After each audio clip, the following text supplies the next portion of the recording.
Bandidos, Tux here. So the devs dropped a big bomb on the community. On December 12th, they did a special report live stream announcing Project Resolve, which is going live this February with Season 3. And right now, PTS Phase 1 for the Project Resolve is live, and with it came the patch notes. They're basically touching everything in the game, including rebalancing the weapons, brand sets, some gear sets, and talents. Today, I'm gonna run through the talent changes with live reactions. And just to give you a few highlights, Future Perfection can now give 4 skill tiers instead of 3. The Bighorn gets to 100% headshot damage faster. Intimidate gets mega buff advantage. The Bulwark gets even stronger, and Obliterate uptime is now doubled. And did the devs miss out on a huge opportunity with this update? We're definitely gonna discuss. And let's take a look at everything the devs are changing. Let's do it.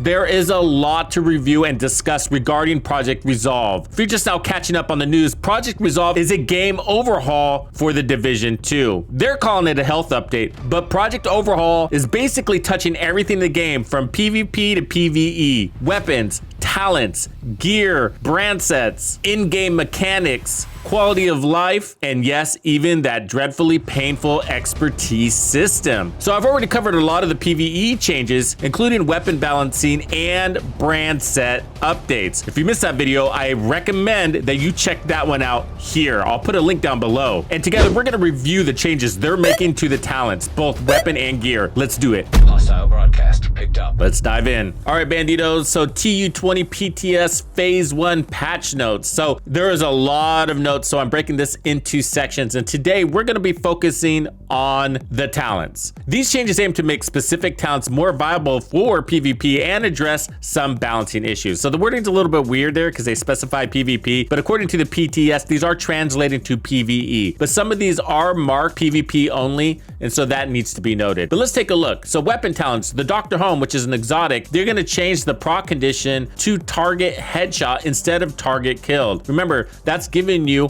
armor on kill. So now it becomes easier, and I'm for that. The Actim S talent is the St. Elmo's talent, and so this is a PvP only change, note that, but 50% of the next magazine filled with shock ammo instead of 100%. That's good. It probably needed a little bit of a nerf inside PvP. Future Perfection. This is great for hybrid skill builds, and weapon kills grant 1 skill tier for 15 seconds. That's actually a little bit of a nerf, but now it stacks up to 4 times. Weapon kills at skill tier 6 grant overcharge for 15 seconds, and the cooldown for overcharge is 90 seconds. So before, the weapon kills granted 1 skill tier for 19 seconds and stacks up to 3 times. So weapon kills at skill tier 6 grant overcharge for 15 seconds. That's really cool. That means you can run more damage on your build and still get to a full 6 skill tiers and earn yourself an overcharge. I can't wait to play with that one. So Swift, the Stinger, very few people probably have this, but performing a cover to cover grants 20% weapon damage for 20 seconds, and before, performing a cover to cover grants 20% weapon damage for 15 seconds. So they added 5 seconds there. Great. Thunder Strike deals 20% weapon damage to shocked enemies after 4 kills, applies shock to the next enemy you hit. Before, it dealt 30% extra weapon damage to shocked targets. After 3 kills, applies shock to the next enemy you hit. So they nerfed it. I'm not sure they needed to do that. I don't think a lot of players are actually using Thunder Strike. Are you? It's sort of a pain in the butt to use. Perfect Thunder Strike now deals 25% weapon damage to shocked enemies. After 3 kills, applies shock to the next enemy you hit. So before, it dealt 40% weapon damage to shocked targets. I don't know. I'm kind of more for these being even stronger. Even when they were at their original values, I didn't really find it appealing, at least for PvE. So I'm sure these changes again are orientated to PvP. So maybe somebody in there was exploiting that damage. I don't know. Big Game Hunter. So this is for the Bighorn. So headshots grant 4% headshot damage, stacks up to 25 times now. So that's 100% headshot damage still, but you're now going to get there faster. Before, the headshots grant 2% headshot damage, stacks up to 50 times. That's great, because the Bighorn, although it's powerful, is still not the greatest weapon. It's got a very small mag and leads to a lot of misses and tons of reloading. So although this is better, I'm still not quite sure if this is going to be a weapon for me. I'm hoping at least they buff that mag size a little bit. We'll see what happens. Breathe Free, which is the Lady Death. So when moving, gain 4 stacks per second or 8 stacks while sprinting. Max stack is equal to the weapon's mag size, so that's the change. Before, when moving, gain 4 stacks per second or 8 stacks, so that's the same, but you only had up to 32 total. So when your mag scales, so do your stacks. That's pretty cool. So think of true Patriot Patriot and Brazos, those things that increase your mag size. Plus, I think they're changing the mag size on the Banshee itself, which is the base weapon. So all of that is going to lead into more amplified damage on the Lady Death. Flatline, so deals 15% weapon damage to pulse enemies. After 4 kills, applies pulse to the next enemy you hit. Before, it amplifies weapon damage by 15% to pulse enemies. After 3 kills, applies pulse to the next enemy you hit. They're decreasing the damage from amplified damage to regular weapon damage. That sucks. That sucks. Perfect Flatline, deals 20% weapon damage to pulse enemies. After 3 kills, applies pulse to the next enemy you hit. Before, amplifies weapon damage by 20%. So same thing. So that's just really lame. I'm not sure that needs to happen. So the Kingbreaker is the weapon that hosts Perfect Flatline, or one of the weapons, and I really don't think it's abused. I don't. I mean, I didn't see them making any changes to the TKB, which is the base weapon that the Kingbreaker is based off of. And so, you know, they're not increasing the mag or RPMs or making it stronger. So this weapon is just flat out getting a nerf. And there's also the named LMG that carries Perfect Flatline. That's on the lower end of damage. So they are increasing all LMG damage by 20% across the board. So it's getting that. But again, that weapon has a high RPM and low damage in the first place. So taking away the amplified damage on that weapon is just, I don't know, not the greatest thing. Not sure many people are gonna be happy about what's happening to Flatline. Perfect Preservation. Killing an enemy repairs 15% armor over 5 seconds. Headshot kills improve the repair by an additional 15%. Before, this was at 12 seconds for a total of 24. Now it's at 30% for running Perfect Preservation. What are the downsides? Well, they're only adjusting perfect preservation, not regular preservation, which is something that's more attractive because we don't like being tied to very specific weapons for a talent if we don't have to. And preservation is extremely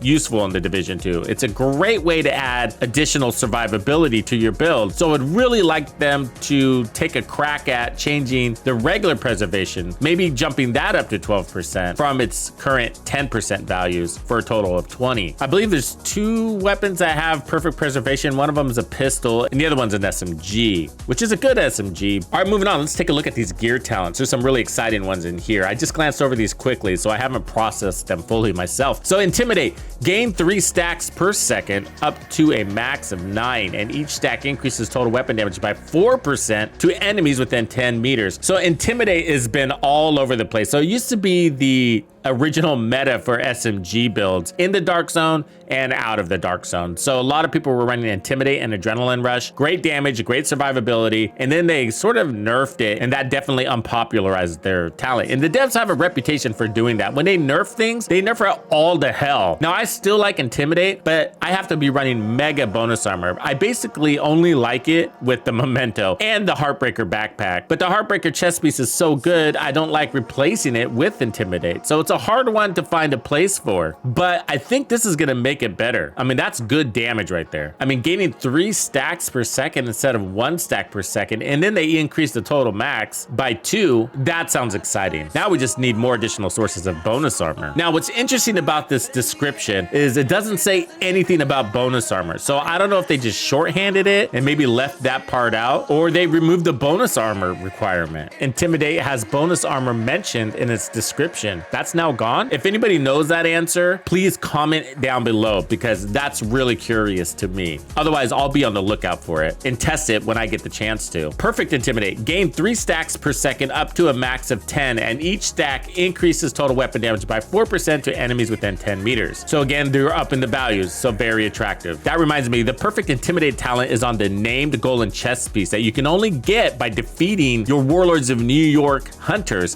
Be sure to do that before February. All right, Makeshift Repairs, Foundry Bulwark, a great gear set, sort of lost in time, and I hope these changes bring it back. So whenever you or your shield take damage, 25% of that amount is repaired to both over 10 seconds. Wow, before it was 20% and 5 seconds. So they buffed this. That's a really good buff, guys. So they call it repairs. It's basically a form of armor regen, but it's also fixing your shield, so that's why they call it repairs. Anyways, that's really strong and impressive. It was already a strong gear set. I I mean, you're not invulnerable. At one point you were, so you know, and then they nerfed it. But this is definitely headed in the right direction because we want to get some more Foundry love. Okay, so Process Refinery is the other talent for Foundry Bulwark. So one of these is for the backpack, one of these is for the chest. I forget which is which, but this increases makeshift repairs from 25% over 10 seconds to 35% over 10 seconds. Wow, before it was 20. That's a great increase. Yeah, so when you pair up the chest and the backpack on Foundry, you are very hard to kill.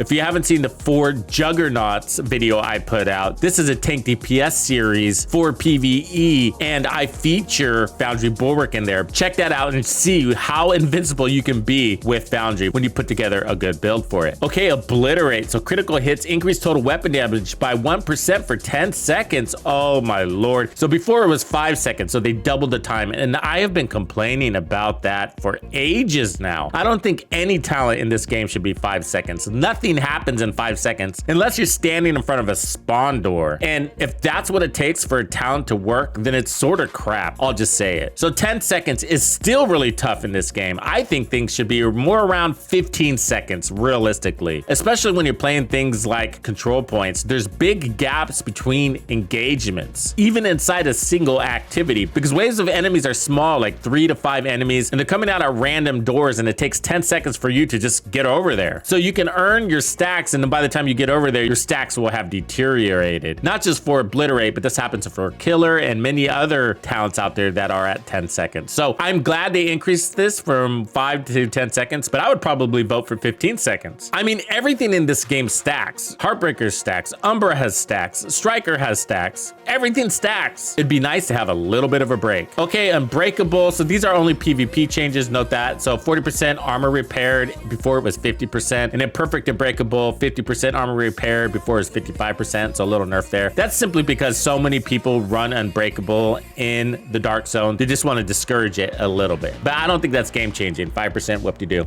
Okay, the Technician's linked laser pointer pulse duration was reduced from 20 to 6 seconds. Holy crap, that sucks. Again, nothing happens inside of 10 seconds. So I'm hoping this is just for PvP, but they didn't say that. So it's probably going to be both.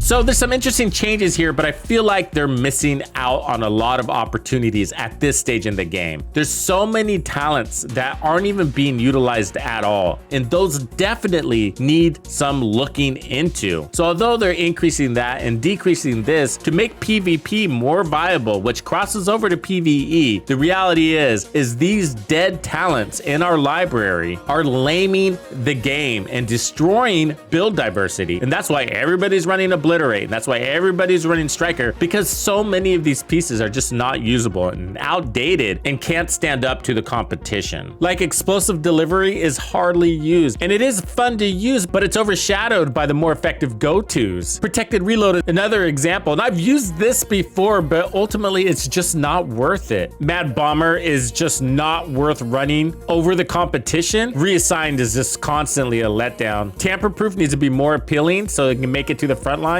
Entrench needs a buff so that it becomes a more valuable option, maybe by adding in some bonus armor. And how about backpacks? Energize definitely needs a rework. It's only usable if you actually took damage, and hopefully that lines up at a time when you're interested in doing an overcharge. Leadership needs a rework so that it's more appealing, so that it can compete with other team support options like Opportunistic. Versatile is pretty strong for SMGs and shotguns, but for the other options, the uptime on the damage is really low. Unstoppable Force needs to be more conducive for group play. Composure encourages playing from cover, so should be given higher damage than maybe even Vigilance. Clutch is really cool, and I think there's some room to make it even more powerful so that the community invests more into this talent on their builds. And there's so many weapon talents too, like Knighted needs to be stronger so that it can compete with In Sync. Reformation should be stronger so that it becomes used just as much as Preservation. Stabilize still hasn't been fixed, by the way. Perpetuation needs a revamp. Maybe instead of the next status effect you apply, the effect should have a duration to it. And how about Eyeless? Who's using that? If you did use it, the uptime would be horrible, because how often are enemies blind? And that's not all. Every weapon class has unique talents that also need to be looked at. Yeah, so I just think that the devs are really missing out on a huge opportunity to revamp some of the talents that we would really like to start using, but just don't find appealing enough or the situation for it to make sense. What do you think of these changes? And more importantly, what talent did the devs devs not include here that you recommend they take a look at? Help us get the devs' attention by commenting below. Thank you for hanging out with me today. My name is TuxedoBandido, and this was another episode of The Division 2. If you found this video helpful, subscribe, like, and turn on notifications to ensure you don't miss out on the fantastic experiences waiting for you in The Division 2. And if you like builds like this, check out the recommended build video I have here for you. If you have anything you want to see covered, be sure to let me know in the comments below. And thank you to all the channel members and donors who make everything possible. Tux Nation wouldn't be without you.